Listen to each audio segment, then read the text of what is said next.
Hello everybody, I am going to go over the Friday Night Smackdown highlights for July 25th, 2025. And we start off with the CEO of WWE, Hunter Hearst Helmsley, otherwise known as Triple H, on stage narrating the passing of Hulk Hogan with a 10-bell salute, saying, "We lost a globally recognized icon, a man he grew up watching and was fortunate enough to share a ring with him, and was honored to call him a friend. He says he captivated millions of people and inspired them around the globe, and we would not be standing here now, all of us together, if it wasn't for Hogan." And so he commemorates the 10-bell salute into a beautiful put together video package that showed Hogan's entire life and career, coming up in Florida to superstardom and retirement.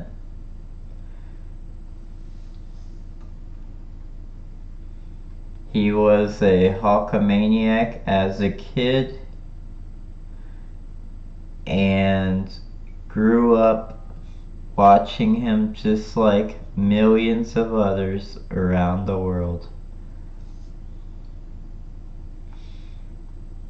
And Hogan lived his life for the fans. And I want to give a little bit of a personal message. We all make mistakes in life, but overall Hogan was a good person. So rest in peace, Hulk Hogan. Next we come back from break with Cleveland's own Logan Paul making his entrance and getting on the mic. He says this city raised him but didn't make him, and in fact he makes this city. He knows you're in the crowd thinking he's just like you, but he has nothing in common with anyone here because he made it out of Cleveland and the crowd didn't. But tonight isn't about him, it's about the community and giving back. He's giving Cleveland a once-in-a-lifetime edition of Impulsive TV, his YouTube channel, and he's bringing out the Human Donut Roll, who makes a mockery of their business on Jimmy Kimmel, and he's going to show that Kentucky Friend Convict what a real host looks like, because he's got news for you. Enter Jelly Roll. He says he's sick of Logan talking about Cleveland like these people actually like him. They bicker back and forth. Rule tells him he's gonna put him in a body bag and send him back to Westlake, and says what really upsets him is that Paul has never had to struggle. He's been a silver spoon kid his whole life, and he's not getting in the ring just for himself, but for every poor kid who had a dream that never made it and got picked on by high school jocks like Paul. Talk about motivational. He's bringing light into this ring, and he's been a WWE fan his entire life. WWE represented him and everyone in the crowd, and Logan makes fun of his story, but his story has inspired millions of people. He calls Paul soft as Charmin and says he's nothing but a prime punk. Drew McIntyre slides in the ring to back Logan up, and the crowd chants for Randy Orton. Jelly says he wants them to know that they made a really big mistake if they thought he came here alone tonight. And he sings a few lyrics of Randy Orton's music. As in wrestling, once you say a wrestler's name, they appear, and here comes Randy Orton. As soon as Randy gets in the ring, a brawl breaks out, and Drew McIntyre and Logan Paul get the better of Jelly Roll and Randy Orton. Grounded punches from Logan onto Jelly Roll. Randy pulls Drew out of the ring and they brawl outside. Jelly lands some turning jabs onto Logan. Off the ropes, a back elbow shoulder block. He's fired up. Logan with a front kick.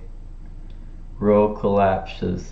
Paul waits. He ducks a lariat, and Paul gets hit by a boss man slam from Jelly Roll. You can tell he's putting work in the Performance Center, and that's how they end the first segment. Next we have Alexa Bliss making her entrance with Charlotte Flair in tow. Circling Perez with a shove go behind, Bliss starts the match with a schoolboy for a 1-2 kick out. They both exchange pinfalls, which result in 2 counts. Roxanne with a mat slam, a whip across go behind, a body chop, and Perez falls to the floor. Alexa lays Roxanne out to the floor. Raquel Rodriguez gets in Alexa Bliss's face. Charlotte Flair backs her up.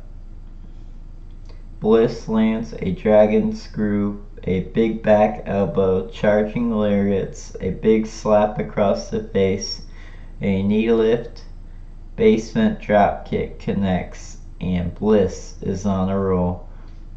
Giant steps, stomping Perez's face into the mat. Off the ropes, she borrows natural selection from Charlotte and her sister Abigail, but Roxanne rips her face, and then while the referee was distracted, Raquel Rodriguez cheat shots Alexa Bliss. A double jump moonsault by Perez, and Bliss kicked out of the pin attempt. Flair dumps Raquel Rodriguez over the timekeeper's barricade and blows a kiss to Perez. Alexa with the snap DDT. She heads up top to do her finisher, but Raquel Rodriguez on the outside is beating up Charlotte. So Bliss turns to the turnbuckle to help her friend and hits a twisted Bliss to the floor on Raquel Rodriguez. Alexa goes back inside when Roxanne hits Alexa with a surprise roll-up for the 1, 2, 3 with her hand on the ropes, and the referee didn't see it. And your winner of the first match is Roxanne Perez. After the match, we see Alexa Bliss with a bloody nose. Next we have Jade Cargill versus Chelsea Green. Chelsea Green rolls up with the Secret Service and says she got screwed out of Queen of the Ring, and that Jade Cargill is stupid, slow, maybe useless, and she thinks that there's a cuter word for it, but uh-oh, Jade is right behind her and decks her with a forearm. Cargill drags her and bounces her face off of a mirrored wall. She carries her and marches to the stage and drops her before picking her back up and throwing her down the ramp. She throws her in the ring and we start the match. Jade blasts her with a pump kick and Green crashes to the floor. When we get back from commercial, Green is posing. Cargill bowls her over with elbows, catching her for a fallaway slam and a kip up, and she's feeling it. A charging corner elbow, another one, a choke slam connects. Alba Fire gets on the apron to distract Cargill. Chelsea takes the opening and hits a zigzag, looking for the kill switch, or the unprettier. It got blocked. Off the rope, Jade catches her with the chicken wings and sets her up for Jaded and hits it and pins Chelsea Green for the 1, 2, 3. And your winner of the match is Miss Queen of the Ring, Jade Cargill. After the match, the Secret Service jumps Jade and beats her down until Tippy time. The WWE Women's Champion Tiffany Stratton makes the save. They send Alba Fire and Piper Niven both packing, and Cargill has an opportunity to pick up Tiffany's WWE World Heavyweight WWE Women's Championship and put it on one shoulder. Stratton asks for it back. Jade smiles and offers it back, but they play a tug of war over the title. Next we have Cody Rhodes hyping up his match against John Cena at SummerSlam for the WWE Championship. The American Nightmare makes his entrance and gets on the mic. He begins by talking about Hulk Hogan and says emotions and feelings about it are complicated, but his contributes to WWE and entertainment as a whole are staggering and indisputable. So as someone who gets to stand here and say he's a WWE superstar, he was the original, and he wants to take a moment to say thank you, Hogan. And I feel the exact same way.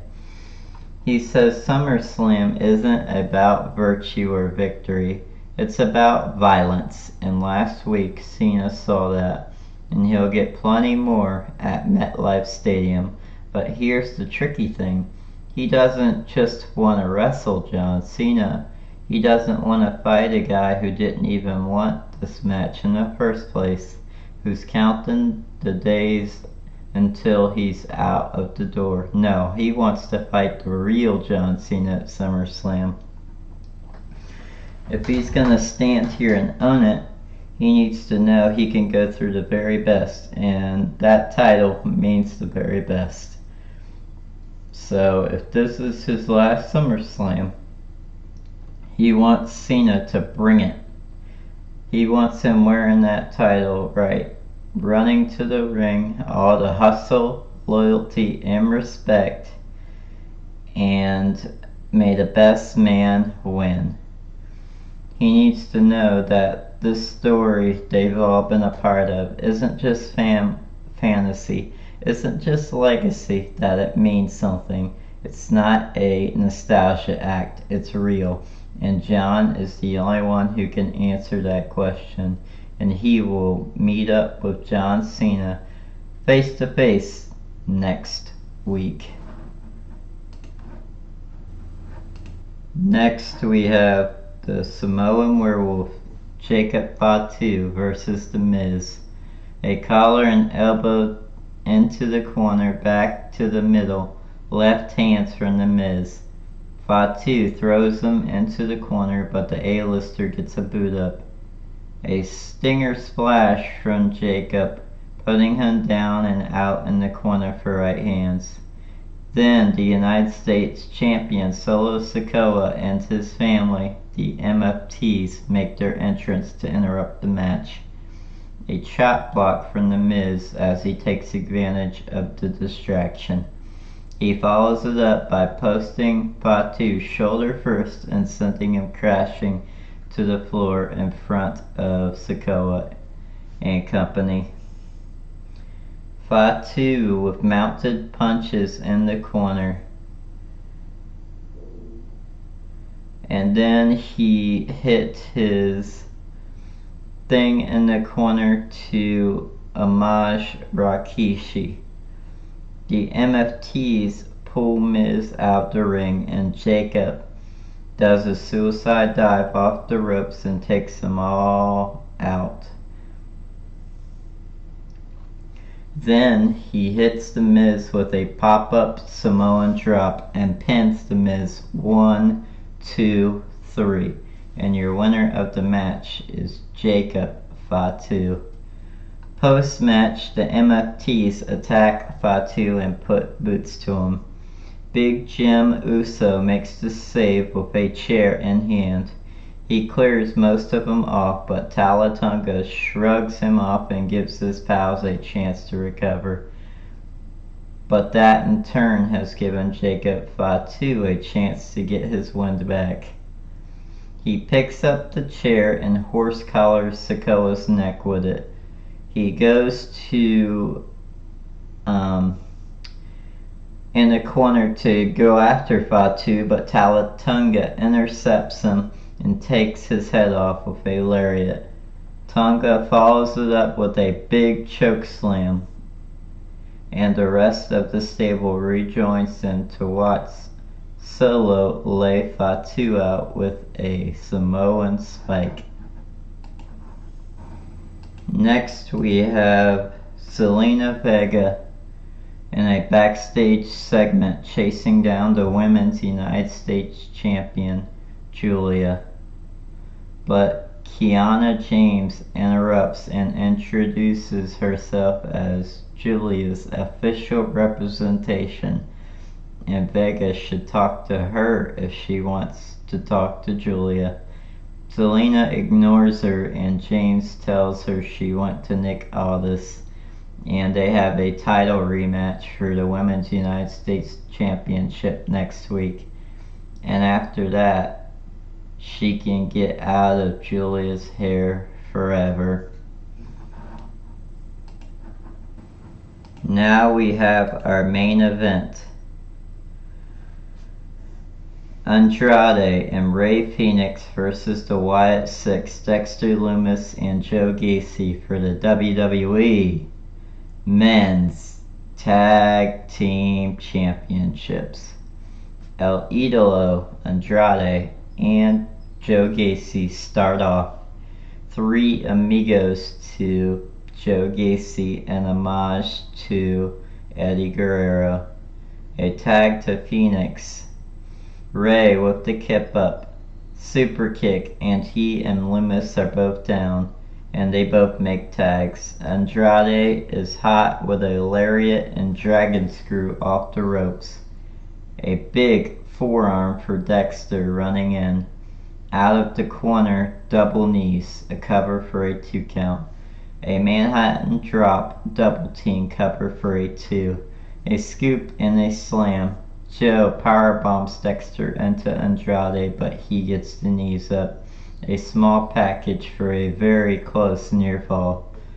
A big back elbow, Fenix with his Topo Con Giro, and Andrade hits his finisher, the message. He goes for the cover. 1, 2, but before the referee can hit 3, Nikki Cross pulls the referee out of the ring and the match ends in disqualification. And Andrade and Fenix win the match, but Dexter Lumis and Joe Gacy keep the WWE Tag Team titles because you can't win a title match off of a disqualification.